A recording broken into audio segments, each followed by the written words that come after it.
Hello, everybody. Happy Wednesday! And what you guys been up to today? Well then, we That's have a lot. we've been here. Yeah, exactly. And looks like we're getting And ready. you're there. Yeah, Yeah, it looks like we're gonna get some rain. got a little storm coming up. So We better shut our umbrellas. might have to. All right, let me tag everybody. But hello, everybody. Hope you guys had a wonderful Wednesday. And today is the 15th of July, and it is the 15th chapter of Luke. Yay!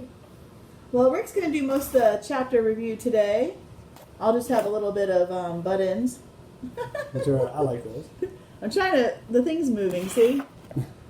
Okay, we'll try it there. Hi, Mom. Thanks for joining us. Mom, yeah. All right. I should text my mom and see if she wants to join that meeting. Well, I did send a thingy, too. Oh, good. Okay. Cool. All right. Well, ready? Thought we were. All right, so Luke 15 starts off with, now the tax collectors and sinners were all drawn near to him, and the Pharisees and scribes were grumbling, saying, this man receives sinners and eats with them. Mm-hmm. And amazingly, despite the difficulties of Christ's message, how hard his message was to receive for some people, the outcasts of the society were drawn to him. Yeah, that's true. And while the religious leaders grew more and more determined to kill him, these guys were coming near. And you know why, too, I think? Because it's what's on the inside. Yeah. So it's their heart. The leaders and religious people have poopy hearts. Well, and and they already think they think they're better. Mm-hmm. Yeah, that's just that better attitude. But to shed some light here a little bit more, tax collectors were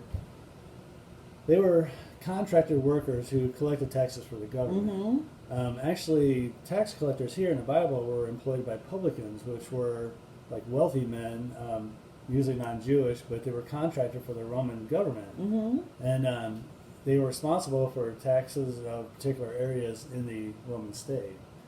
So the tax collectors, what they did, they actually collected the monies for these tax collectors. Actually, the tax collectors were tax collectors for tax collectors. And Trickle down effect. yeah, they didn't want to do it the work, so they paid them to do it. And tax collectors were despised, really, by the Jews because they were classified as sinners. And that's probably because they were allowed to, get more than the government required. Because they can tack on what they wanted for their profit, couldn't they? Yeah, they could. And Okay. they put that in their I pocket. remember that. That's So, cool. Yeah. Isn't that wild? And even John the Baptist was addressing that at one time. He said he urged the tax collectors to gather no more than what they should, So, but even farther, something to think about is the tax collectors were hated because their fellow countrymen viewed them as mercenaries who worked for the foreign oppressor, which was wrong.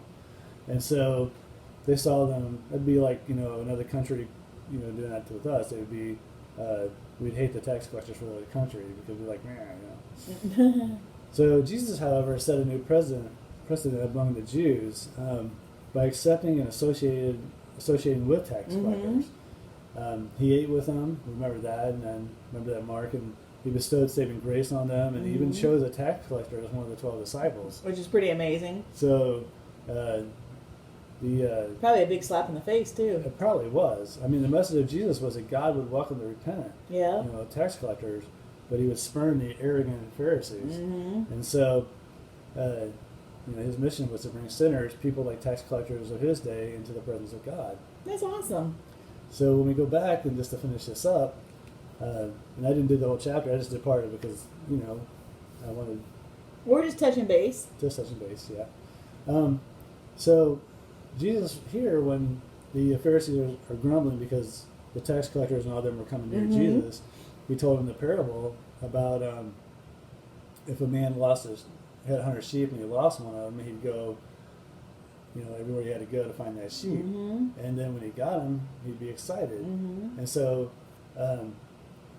Jesus finishes up that parable saying, just so, as I tell you, there will be more joy in heaven over one sinner who repents than over 99 righteous persons who need no repentance.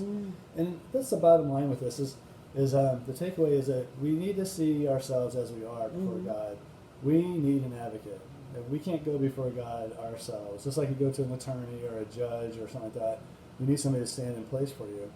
And so we have Jesus to do that, and that's what Jesus does. And so we need to know that we need that. We need the attorney Jesus to stand before us. That's cool. That's a good analogy too. So anyway, that's about it on that. And so, and the rest of the chapter is on repentance, and it's kind of like the same thing. So, showing different ways to look at it. Very good. Yay. I like it. Very good. That's that. I like the history of the tax collector too. Yeah. I think that's really cool. Yeah. All right, guys. Well, thank you, honey. Great Bible study. And we'll see you guys tomorrow, which will be the 16th on the 16th. That's right. All Yeah. right. Well, we love you. Hope you guys have a good night. And we'll see you tomorrow. That's right. Bye. Goodbye.